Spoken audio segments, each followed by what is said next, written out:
Hello everyone. In last topic we had talked about some activities related to lime water and carbon dioxide and the copper sulfate. Now today we are going to start our new topic, that is rusting of iron and crystallizations. So let's get started. Rusting of iron. Let us get back to rusting. This is one change that affect iron particles and slowly destroy them. कि rusting of iron, आपने ये चीज़ पूरा देखा भी होगा और आपको इसके बारे में थोड़ा ज़्यादा पता भी होगा कि जब भी रस्टिंग होता है आयरन के ऊपर तो वो पूरी चीज़ को डिस्ट्रॉय कर देता है. Since iron is used in making bridges, ships, cars, trucks, bodies and many other articles. कि अगर हम बात करें कि आयरन किस में यूज़ होता है तो वो ब्रिजेस बनाने में, शिप्स बनाने में, कार्स, ट्रक की बॉडीज़ बनाने में और बहुत सारी चीज़ें बनाने के लिए यूज़ किया जाता है.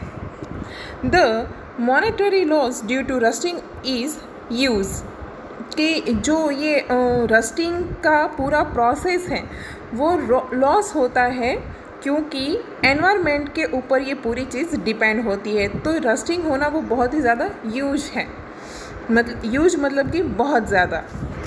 The process of rusting can be represented by the following equations. कि जैसे कि हमने लास्ट वीडियोज़ में इक्वेशंस देखा, सेम जब भी रस्टिंग होता है तो उसके ऊपर भी केमिकल प्रोसेस होता है, केमिकल इक्वेशंस होता है. तो वो ऐसा रहेगा, आयरन का सिंबल रहेगा capital F and small e, plus oxygen जो एटमॉस्फेयर के अंदर होता है तो ऑक्सीजन क्या आएगा, कैपिटल O और उसके नीचे 2, प्लस वाटर जो कि हमारा एटमॉस्फेयर के अंदर जो भी हमारा ह्यूमस रहता है वो भी क्या आएगा, H2O मतलब कि वाटर.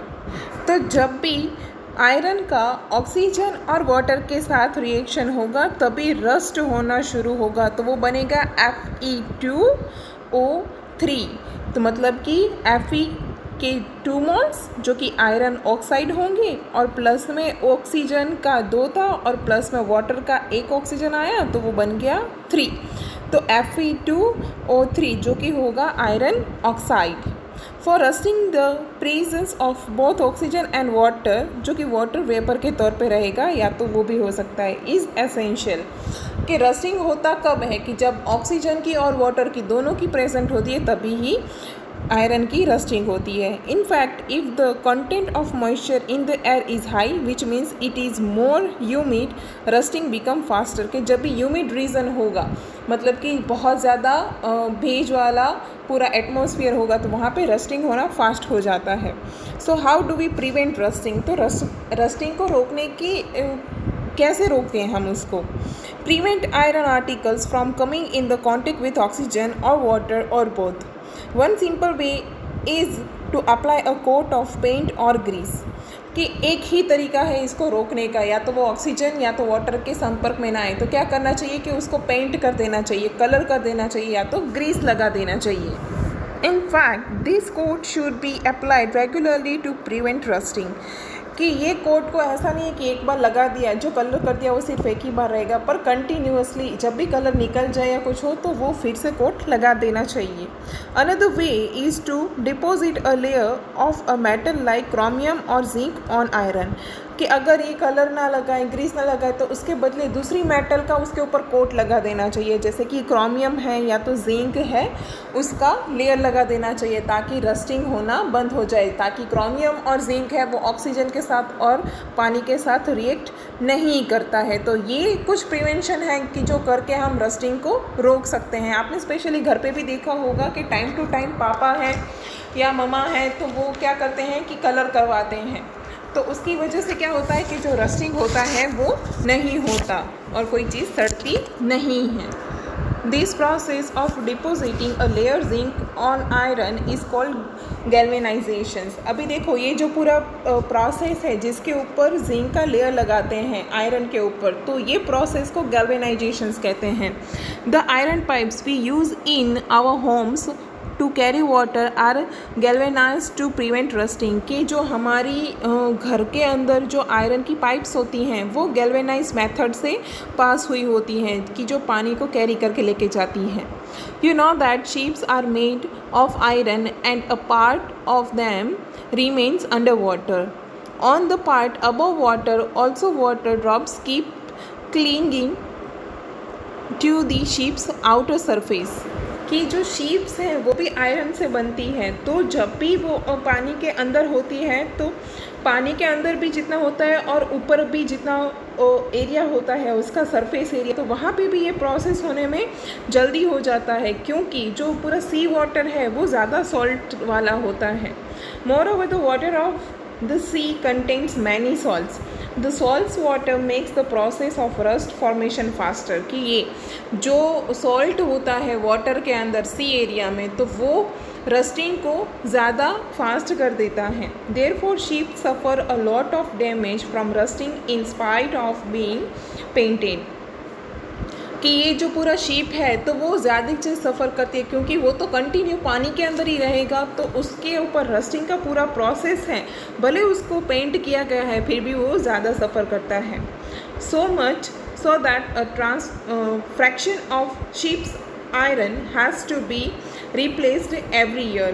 कि इसकी वजह से क्या करता है कि जो शीप्स का पूरा आयरन है वो रिप्लेस किया जाता है every year. Can you imagine the monetary loss of the world, कि इसकी वजह से कितना लॉस होता है पूरे वर्ल्ड में. तो रस्टिंग ना हो उसके लिए स्टेनलेस स्टील आता है. कि stainless steel is made by mixing of iron with carbon and metal like chromium. कि ये जो स्टेनलेस स्टील है वो आयरन को कार्बन और दूसरी मेटल जैसे कि क्रोमियम, निकल और मैंगनीज है उसके साथ मिक्स करके बनाया जाता है, जिसको इजीली रस्ट नहीं लगता है. तो ये एक प्रोसेस है कि जहाँ पे हम आयरन के बदले स्टेनलेस स्टील का यूज़ कर सकते हैं जिसके ऊपर रस्ट ना हो. In class 6 you have learned that salt can be obtained by the evaporation of sea water. के जैसे कि हमने अगले स्टैंडर्ड में देखा था कि evaporation से जो salt है वो कैसे मिलता है. The salt obtained in this manner is not pure and the shape of its crystals cannot be seen clearly. कि वो जो सॉल्ट हमें मिलता है प्योरली तो वो इतना क्रिस्टल वाला हमें नहीं दिखता है और वो प्योर भी नहीं होता है. However, large crystals of pure substance can be formed from the solutions. कि वो सॉल्यूशन में से पूरा जो सब्सटेंस होता है, प्योर सब्सटेंस होता है, उसमें से लार्ज क्रिस्टल हैं वो अलग किए जाते हैं. The process is called crystallizations. कि उसको ये जो पूरा प्रोसेस है तो उसको क्रिस्टलाइजेशंस कहते हैं. It is an example of a physical change. कि ये एक फिज़िकल चेंज का एग्जाम्पल है. Activity 6.9. Take a cup full of water in a beaker and add a few drops of dilute sulfuric acid. कि हमें एक बीकर लेना है जिसके अंदर कुछ ही ड्रॉप्स डाइल्यूट सल्फ्यूरिक एसिड के ऐड करने हैं. Heat the water. कि इसको गर्म करना है.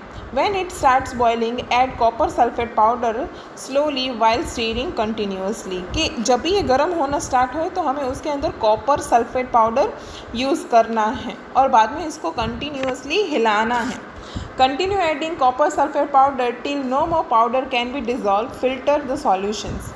कि तब तक डालना है जब तक ये पूरा सॉल्यूशन फिल्टर पूरा हिलाने के बाद उसके अंदर थोड़ा भी पाउडर ना बचे. बाद में इस चीज़ को फ़िल्टर कर लेना है. Allow it to cool. कि बाद में इसको कूल ठंडा होने के लिए छोड़ देना है. Do not disturb the solution when it is cooling. कि उसको ज़्यादा हिलाना नहीं है जब ये ठंडा हो रहा होता है तभी. Look at the solution after some time. कि जब भी हम थोड़े टाइम के बाद ये पूरा सॉल्यूशन देखेंगे तो क्या होगा, क्रिस्टल ऑफ कॉपर सल्फेट दिखेंगे हमें, ऑब्वियसली दिखेंगे. If not wait for some time. कि अगर नहीं दिख रहे हैं तो फिर से थोड़ी देर रुकना है. यहाँ पे इमेज में आपको दिखाया गया है.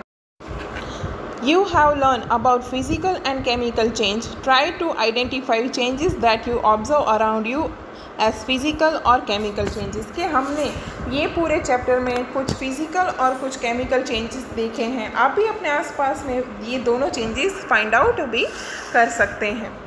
Thank you.